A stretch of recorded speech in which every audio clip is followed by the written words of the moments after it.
The measuring spoons clattered against the metal bowl as my hands trembled. 6 wedding cakes. I'd done hundreds before, but this one was different. This one was for him. I'm Scarlett, and somehow I'd landed myself in the most twisted situation of my life, baking for my ex-boyfriend's wedding. The same man who'd told me I'd never amount to anything more than small-town trash. Girl, you need to call them and cancel. Tabitha's voice cut through my spiraling thoughts as she leaned against my industrial kitchen counter. This isn't healthy. I can't. I continued mixing the batter, perhaps a bit more aggressively than necessary.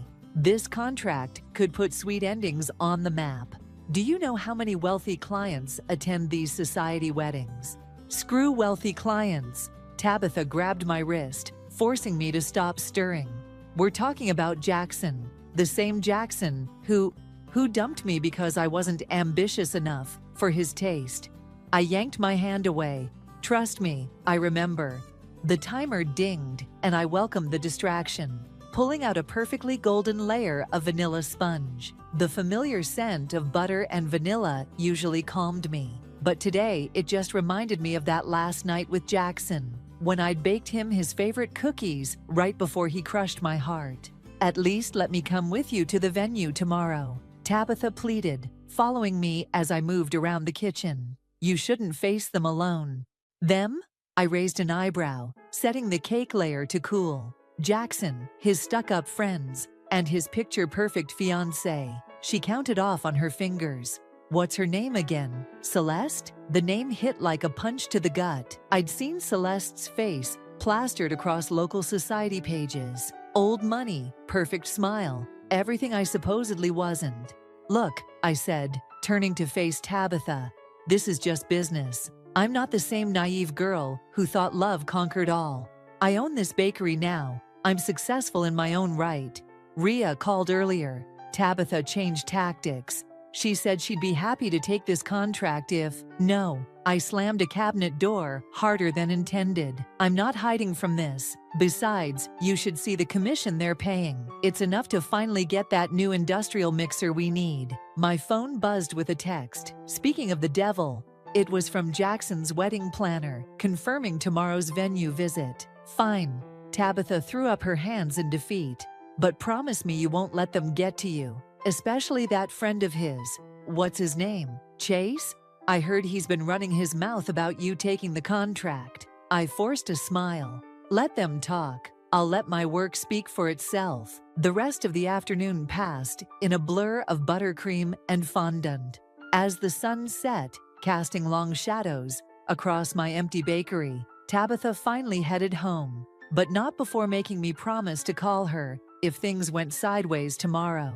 Alone at last, I pulled out the wedding brief, 6 tiers of white chocolate and raspberry, decorated with hand-painted sugar flowers. Classic, elegant, probably cost more than my first car. My fingers traced over the specifications, remembering how Jackson used to mock my dreams of opening my own bakery. A baker, he'd laughed. Come on, Scarlett, you're better than that. Come to the city with me. I can get you a real job. The memory sparked something inside me. Not pain, not anymore, but determination. I grabbed my phone and dialed. Rhea, hey, I know it's late, but I need a favor. Remember those sugar flowers you're so amazing at?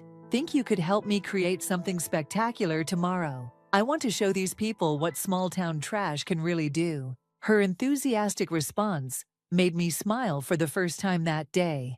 Tomorrow, I'd walk into that venue with my head held high. Let them whisper, let them judge. I had nothing to prove to Jackson or his wealthy friends anymore.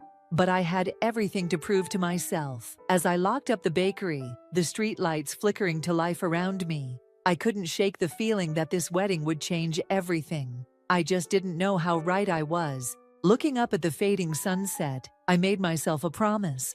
By the time this wedding was over, they'd never forget the small-town baker they'd underestimated. I just had no idea then that revenge would taste sweeter than any cake I'd ever baked. The Griffin estate loomed before me, all marble columns and manicured lawns. I gripped my portfolio tighter, forcing myself to breathe as I navigated my beat-up Honda through a sea of luxury vehicles. Well, if it isn't the little baker girl. Chase's voice dripped with condescension as I stepped out of my car. He stood with a group of Jackson's friends near the entrance, champagne flutes in hand despite the early hour. I straightened my blazer, silently thanking Tabitha for insisting I dress rich people fancy today. Good morning, Chase. Still day drinking at 10 a.m., I see. Some things never change. His smile tightened as a few of his companions poorly concealed their snickers. Before he could respond, the wedding planner, Miranda, clicked her way down the steps in impossibly high heels. Scarlett, thank goodness you're here. We need to discuss the cake placement immediately. She grabbed my arm, steering me away from Chase's group. Don't mind them, darling. They're just here for the pre-wedding brunch. Inside, the mansion buzzed with activity. Staff members darted around with flowers and fabric swatches, transforming the already opulent space into something even more extravagant. The cake will go here. Miranda gestured to an elaborate display area. We're thinking of a spotlight effect to really make it pop. Perfect. I opened my portfolio, showing her the sketches Rhea and I had worked on last night. I was thinking we could incorporate these hand-painted sugar flowers cascading down. Oh my God, is that Scarlett Young? I froze. That voice. I turned to see Sylvia, Celeste's sister, sashaying toward us in a designer dress that probably cost more than my monthly rent. I told Celeste she should have gone with a fancy bakery in the city, she stage whispered to Miranda. But she insisted on supporting local business. Her air quotes made my teeth clench. Your sister has excellent taste, I replied smoothly. My sugar flowers won the regional pastry competition last spring. How quaint.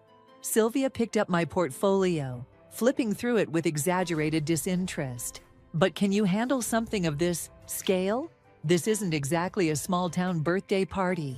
I assure you, I started, but was cut off by new voices entering the room. The flowers should be roses, Jackson. I don't care what your mother says about lilies. My heart stopped. Jackson and Celeste walked in, arm in arm. The perfect society couple. He looked exactly the same, maybe a bit more polished, but still devastatingly handsome, until he opened his mouth. Scarlett. His surprise quickly morphed into that familiar smirk. I didn't think you'd actually come. I'm professional enough to separate business from pleasure, I said, taking my portfolio back from Sylvia, or lack thereof. Celeste's eyes darted between us, her perfect smile never wavering. So you're the famous baker everyone's been talking about. Your portfolio is impressive. Something in her tone made me look closer. Behind that society smile, I caught a flash of something, recognition, understanding. Before I could analyze it further, Chase sauntered in. Hey Jackson, remember when Scarlett used to talk about opening a cute little cupcake shop? He laughed, draping an arm over Jackson's shoulder. Look at her now, living the dream. Actually, I cut in, pulling up photos on my tablet. Sweet Endings was just featured in Wedding Style magazine. These are from the governor's daughter's wedding last month. The room fell silent as they looked at the photos. Even Sylvia's perfectly maintained eyebrows rose slightly. Well, Miranda clapped her hands, breaking the tension. We should discuss the delivery schedule. Scarlett, if you'll follow me. As we walked away, I heard Chase mutter, still can't believe they hired the help to cater. I stopped dead in my tracks, turning slowly. You know what, Chase? You're right. I am the help, and I'm damn proud of it. Because while you're still living off Daddy's money, I built something of my own. Now, if you'll excuse me, I have a wedding cake to design. The silence that followed me out was sweeter than any frosting I'd ever made, but it was Celeste's expression that stuck with me. That quick flash of what looked almost like admiration. Miranda led me to a private room to discuss details, but my mind was racing. Something felt off about this whole situation. The way Celeste had looked at me, the tension in the room that went beyond mere social awkwardness. Scarlett? Miranda's voice snapped me back. About the delivery schedule. Right, I said, pulling out my calendar. Let's make sure everything is perfect for the big day. Perfect, I thought, or perfectly devastating. Either way, I had a feeling this wedding was going to be one for the books. 2 weeks before the wedding, I was back at the Griffin estate, setting up a tasting session. My hands moved with practiced precision as I arranged cake samples on delicate china plates, each one a testament to years of perfecting my craft. Still playing with sugar and flour, I see. I didn't need to turn around to know it was Jackson. His cologne, still the same expensive brand, filled the empty dining room. Some of us actually enjoy our work, I said, continuing to arrange the plates. Though I suppose that's hard to understand when you're just managing Daddy's hedge fund. He moved closer, examining the display. You know, I always thought you'd grow out of this phase. Come to your senses. You mean become the trophy wife you wanted? I finally turned to face him. Sorry to disappoint. That's not. He ran a hand through his perfectly styled hair. I wanted more for you, Scarlett. This town, this life. It's so small. Small? I gestured to the cake samples. The governor's daughter didn't think so. Neither did the mayor's son, or that tech billionaire who flew me to California last month. His eyes narrowed. Since when do you travel for work? Have high-profile clients? Sorry, I forgot to update you on my career moves after you dumped me. The door opened, and Miranda bustled in with her clipboard. Everything ready. The family will be here in 5 minutes. Perfect timing, a voice said behind her. Celeste stood in the doorway, looking immaculate in a cream-colored suit. Her eyes locked onto mine with an intensity that seemed out of place for a simple cake tasting. Jackson, darling, she said, not breaking eye contact with me. Your mother's on the phone. Something about the seating arrangement. He hesitated, looking between us before leaving. The moment he was gone, Celeste's perfect posture slumped slightly. Miranda, she said, could you give us a moment? After Miranda left, Celeste approached the display, picking up a fork. You made these yourself? Every layer. I watched her carefully. Is there a problem? No, she said, sampling the lemon cake. They're excellent, just like the ones you used to make for the homeless shelter on 5th Street. My hand froze mid-arrangement. How did you? I volunteered there, she said quietly. 3 years ago, before my family. She trailed off, her perfectly manicured nails tapping against the china. Before things changed. Before I could respond, the doors burst open. Chase and Sylvia entered, followed by several other members of the wedding party. Oh, good cake! Chase grabbed a fork. Let's see if small-town baker can compete with Chase. Celeste cut him off sharply. Show some respect. Scarlett's work is exceptional. The room fell silent. Chase's fork stopped midway to his mouth. In fact, Celeste continued, I'd love to discuss some special requests with you, Scarlett. Privately. Perhaps tomorrow? Sylvia's eyes narrowed. Celeste, we have the final dress fitting tomorrow. I'll reschedule. Celeste handed me a business card. My private number's on the back. Call me in the morning. The tasting continued in a blur of compliments and critiques, but my mind was elsewhere. Something was happening beneath the surface. Something in Celeste's eyes when she mentioned the shelter. As I packed up my supplies later, Jackson reappeared. Whatever game you're playing, he said, leaning against the door frame. It won't work. Game. I closed my cake carrier with a snap. I'm just doing my job. Celeste is naive. She doesn't know you like I do. I straightened up, meeting his gaze. No, she doesn't know me like you do. She seems to know me better. His jaw tightened. Just remember your place, Scarlett. You're the help, nothing more. My place? I stepped closer. My place is wherever I damn well choose it to be. And right now, it's making your wedding cake. Unless you'd like to explain to your society friends why you fired the baker featured in Wedding Style. He opened his mouth, then closed it again. That's what I thought. I gathered my things and headed for the door, pausing beside him. Oh, and Jackson, the lemon cake you just praised? It's the same recipe you called amateur 5 years ago. Funny how money changes people's taste buds. I left him standing there, but my confidence wavered once I reached my car. Celeste's business card burned in my pocket like a live coal.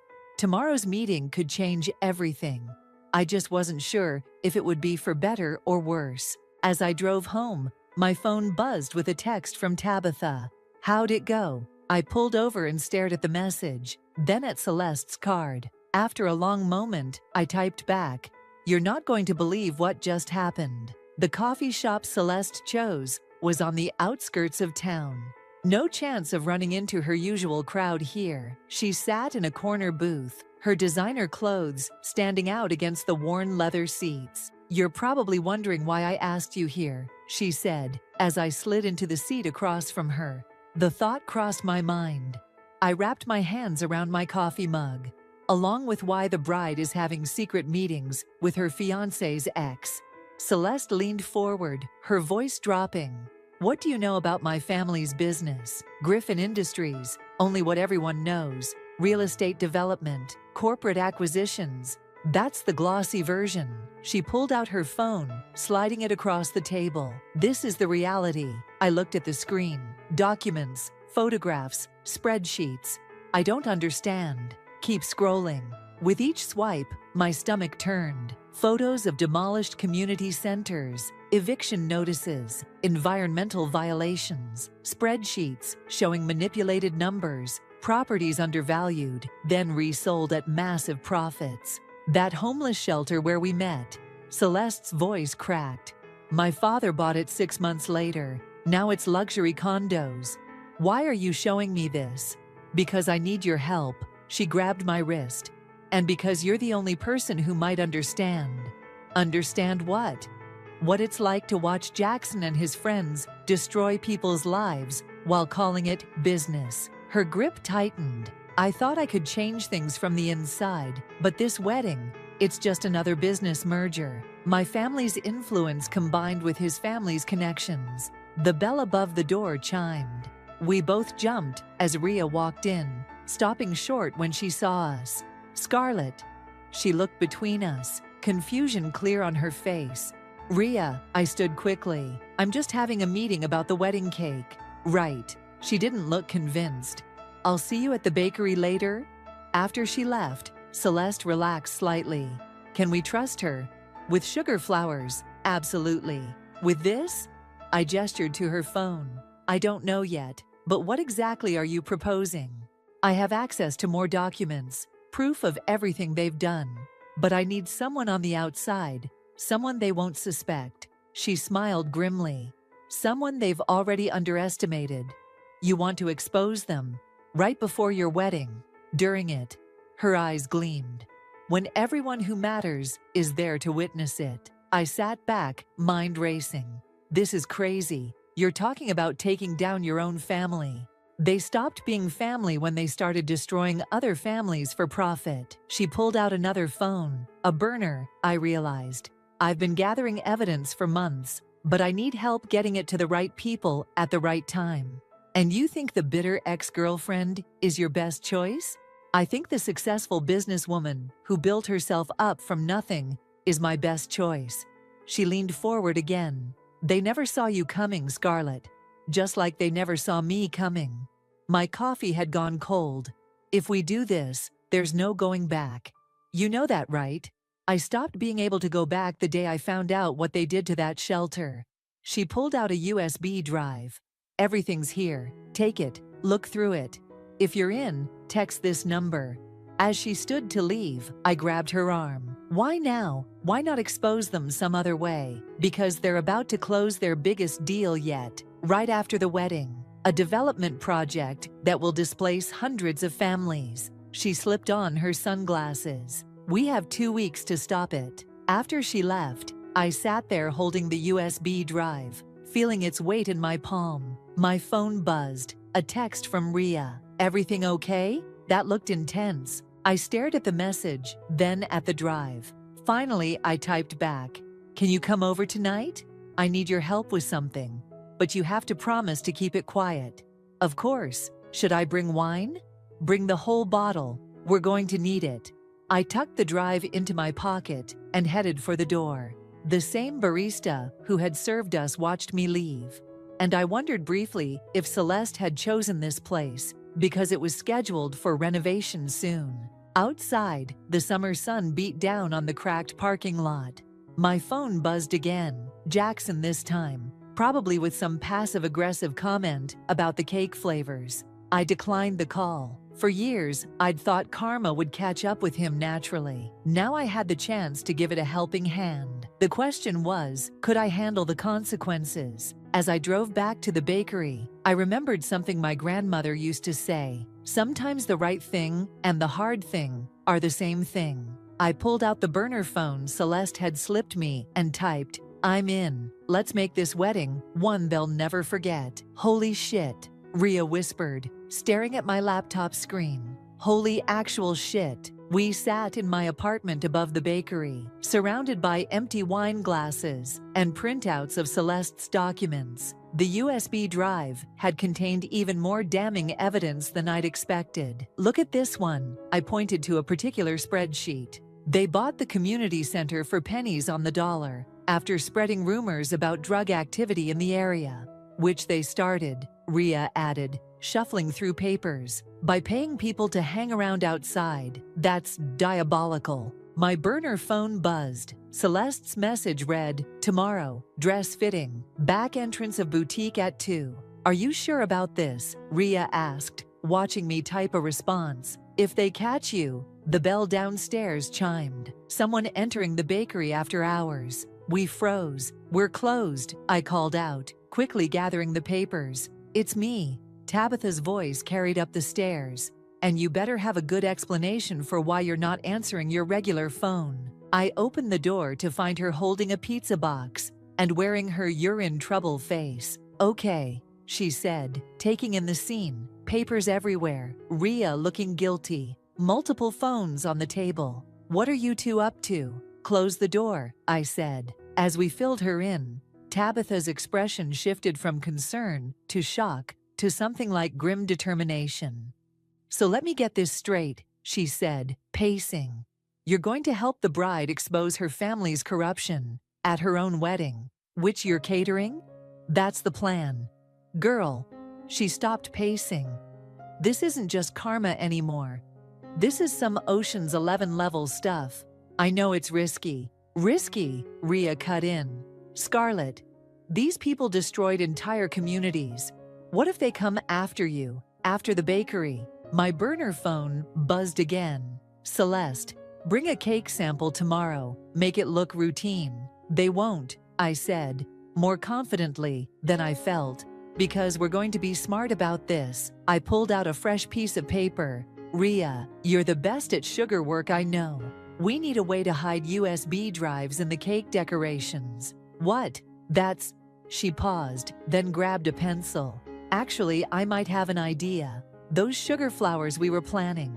We could hollow out the centers." "Perfect." I turned to Tabitha. "And I need you to do some digging. You're a paralegal.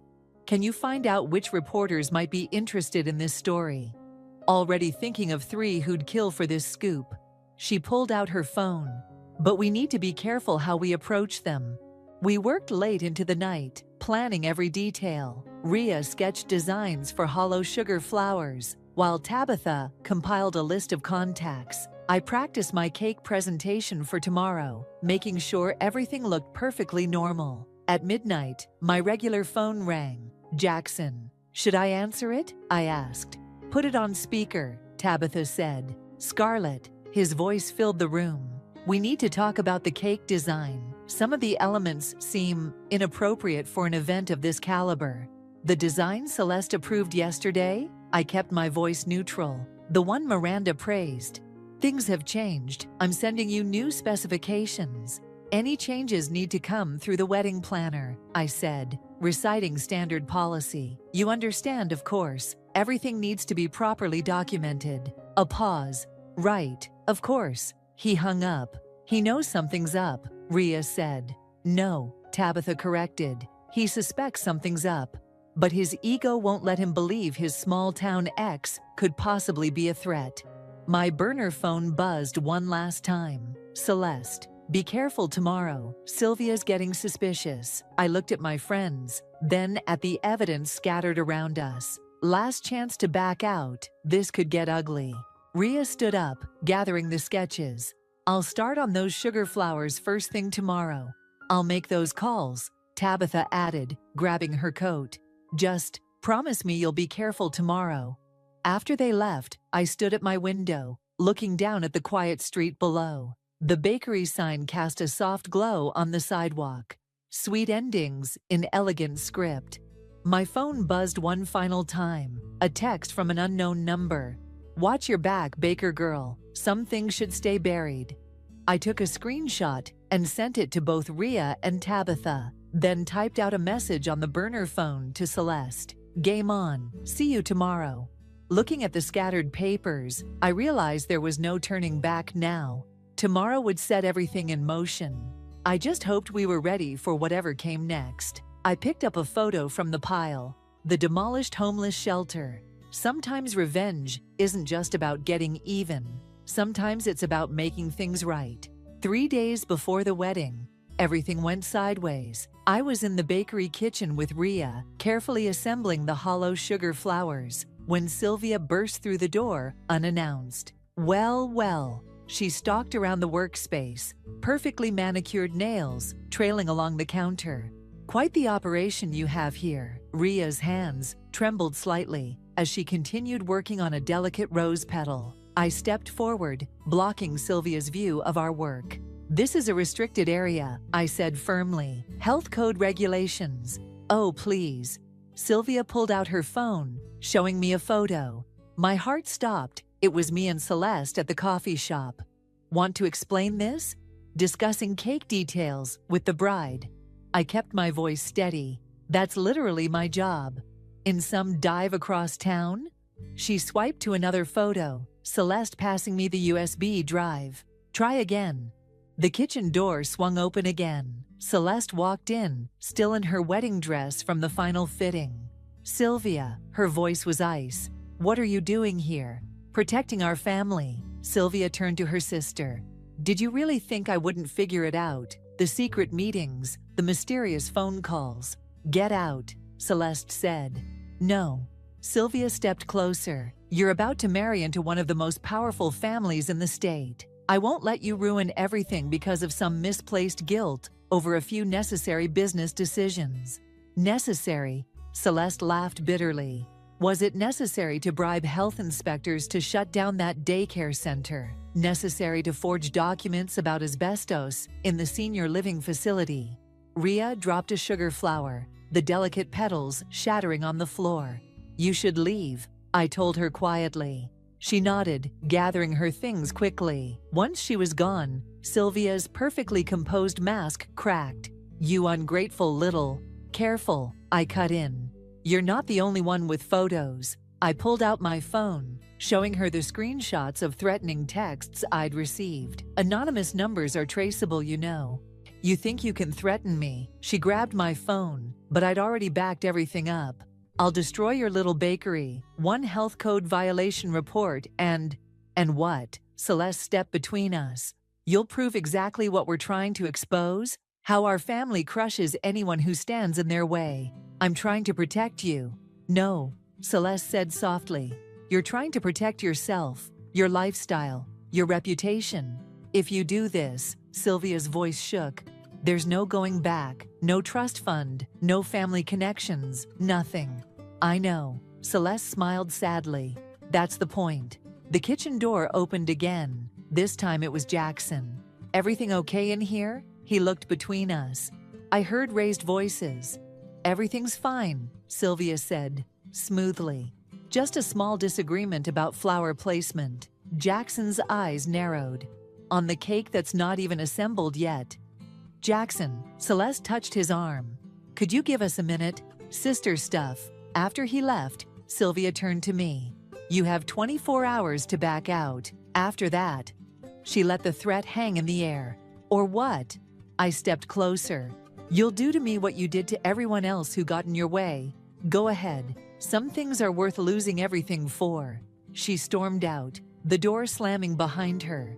The moment she was gone, Celeste sagged against the counter. "She'll tell them everything," she whispered. "No," I said, pulling out my phone to text Tabitha. "She won't, because that would mean admitting she knew about it all along. She's as guilty as they are." My phone buzzed. "Ria, I'm so sorry. Should I come back?" "Not today," I typed back. "But be ready for tomorrow. Everything's moving up." Celeste watched me text. "The reporters. Tabitha's contact is ready the moment we give the signal." "What about the evidence? The USB drives?" I opened a cabinet, revealing a row of completed sugar flowers, each with a hollow center, ready to be placed on the cake. During setup, no one will question the bride checking the decorations one last time. Celeste touched one of the flowers gently. "It's really happening." "Last chance to back out," I offered. She straightened up, smoothing her wedding dress. "No. Sylvia just proved exactly why we need to do this." After she left, I called Tabitha and Ria for an emergency meeting. We had to move fast now. Sylvia might not tell her family everything, but she'd definitely try to stop us. As I waited for them to arrive, I looked at the sugar flowers we'd created, each one beautiful, delicate, and carrying enough evidence to bring down an empire. The bell above the bakery door chimed. Time to finish what we started. Wedding day. My hands were steady as I assembled the 6-tier masterpiece in the Griffin Estates Grand Ballroom. Each sugar flower contained its own digital bombshell, waiting to detonate. "Everything looks perfect," Miranda gushed, circling the cake. "The flowers are exquisite." "Thank you." I adjusted the final tier. "Is the bride ready for the final approval?" Small delay upstairs. Family drama, apparently. My stomach clenched. Had Sylvia finally cracked? Ria appeared at my elbow, carrying a box of backup flowers. "Everything okay?" Before I could answer, shouting erupted from the hallway. Celeste burst into the ballroom, still in her wedding robe, with Sylvia right behind her. "You can't do this." Sylvia grabbed her sister's arm. "Think about what you're throwing away. Let go of me." Celeste's voice was steel. She turned to Miranda. "Could you give us a moment?" The wedding planner hesitated, then hurried out. Ria squeezed my hand and followed. "The reporters are already here," Sylvia hissed. "I saw them arriving. What did you do?" "Nothing yet." Celeste walked to the cake, pretending to inspect it. Her fingers brushed one of the sugar flowers. "But in about 3 hours, I'll tell Jackson everything." "No, you won't." I stepped forward. "Because we have proof of your involvement too. Every bribe, every forged document, every campaign contribution to look the other way." The ballroom doors opened again. Chase strutted in, champagne in hand, despite the early hour. "Ladies, beautiful cake, Scarlett, almost makes up for..." He stopped, sensing the tension. "Everything okay here?" "Fine," Sylvia snapped. "Just discussing some last-minute details." "Really?" He smirked. "Because it looked like..."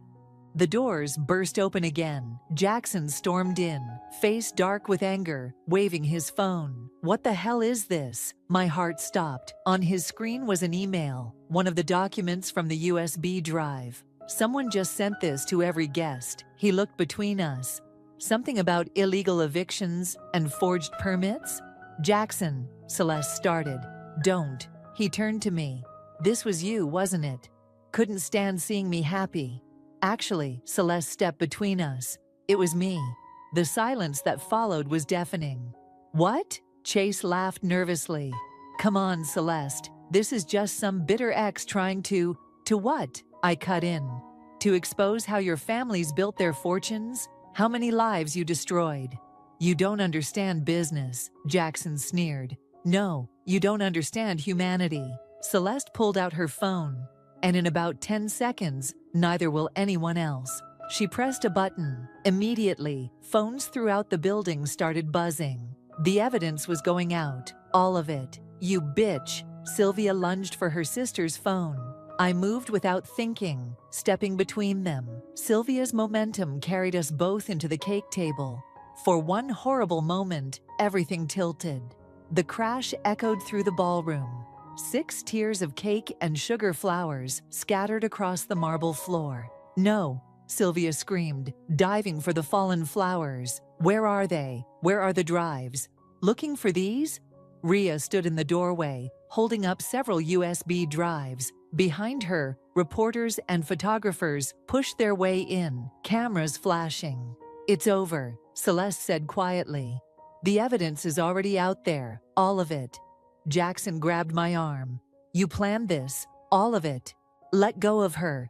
Tabitha's voice cut through the chaos. She stood with a police detective I recognized from her law firm. "Unless you want to add assault to the list of charges." He released me, stepping back. "Charges? This is ridiculous. Our lawyers will already have their hands full." The detective interrupted, holding up a warrant. "We've been building this case for months. Your little wedding drama just gave us the final pieces we needed." Guests were flooding in now, phones out, recording everything. Chase tried to slip away, but was stopped by 2 uniformed officers. "You can't do this," Sylvia was saying, mascara running. "We're the Griffin family. We're untouchable." "Not anymore." Celeste untied her wedding robe, revealing a simple dress underneath. "And I'm not a Griffin anymore either." I watched as the detective began reading rights, as reporters shouted questions, as the perfect society wedding imploded spectacularly. "Scarlett?" Ria touched my arm. "The cake." I looked at my masterpiece, destroyed on the floor. "Worth it." "Besides," Tabitha grinned, snapping pictures with her phone, "this is going to make one hell of a story for your bakery's social media." Through the chaos, Celeste caught my eye and nodded. We'd done it. The empire was crumbling, and all it took was some sugar flowers and the truth. As they led Chase and Sylvia away in handcuffs, Jackson turned back one last time. "I hope you're happy now." I looked at the destruction around us, the ruined cake, the shocked guests, the imploding dynasty of corruption. "Actually," I said, "I am." The autumn breeze carried the scent of fresh paint. As I unlocked Sweet Endings' door, the sign above now read, "Sweet Endings and Beginnings." My new partnership with Celeste, officially launching today. "Still can't believe we're doing this," Ria said, arranging pastries in the display case. She'd become my head baker after the wedding scandal, proving herself invaluable. "Which part?" I asked. "The bakery expansion, or turning the old Griffin building into a community center?" "Both." She straightened up, grinning. Though watching Chase's face during the sentencing was pretty unbelievable too. The bell chimed. Celeste walked in, carrying coffee and newspapers. "We made the front page again." "Of course we did." Tabitha followed her in, legal briefcase in hand. "The Griffin Turner corruption case is the gift that keeps on giving. Every new investigation uncovers more dirt." I spread out the newspaper on the counter. The headline read, "Former Society Darling opens community center in seized family property. Your father's lawyers still fighting the asset seizure?" I asked Celeste. "Trying to. But it's hard to argue when there's documented proof of how they acquired the buildings." She pulled out building plans from Tabitha's briefcase. "The shelter reopens next week. We've already got programs lined up for job training, childcare, everything we discussed." The bell chimed again. Miranda, the former wedding planner, walked in. "Please tell me you're still catering events," she said. "I have 3 clients who specifically requested the bakery that took down the Griffins." "We're expanding that side of the business too," I said, sharing a look with Celeste. "Though maybe with less drama this time." "Speak for yourself." Ria pointed through the window. Jackson was walking up to the door. We all tensed, but Tabitha just smiled. "Don't worry, he can't come within 100 feet of any of you. Court orders are beautiful things." He stood outside, staring through the glass. I met his gaze steadily. Finally, he dropped an envelope in our mailbox and walked away. "I'll get it," Tabitha said, returning with the envelope. "It's a check for the ruined wedding cake." "Little late for that," Ria snorted. "Donate it to the center," I said, turning back to the building plans. "We've got real work to do." The day flew by in a blur of customers, many asking about the story behind our new partnership. Each time, Celeste told it proudly. how exposing corruption led to redemption, how a ruined wedding cake created something sweeter than revenge. As evening approached, we gathered in the kitchen for our traditional end-of-day coffee. "Remember when you thought you were just catering a wedding?" Tabitha teased. "Remember when you thought small-town life was beneath you?" I shot back at Celeste, who had traded her designer clothes for flour-dusted aprons. "Best mistake I never made," she said, raising her coffee cup. "To sweet endings and sweeter beginnings," Rhea added. The door chimed one last time. A young woman entered, clutching a newspaper. "Are you the ones?" she asked. "The ones who exposed everything?" We nodded. "My family. We lost our home to Griffin Industries last year. But now, with the investigations," she wiped her eyes, "we're getting it back. All the families are." Celeste stepped forward, taking the woman's hands. "Come to the center next week. We're helping families navigate the restitution process." After she left, we stood in comfortable silence. "You know," Rhea said, "we never did figure out who sent that first email to the wedding guests."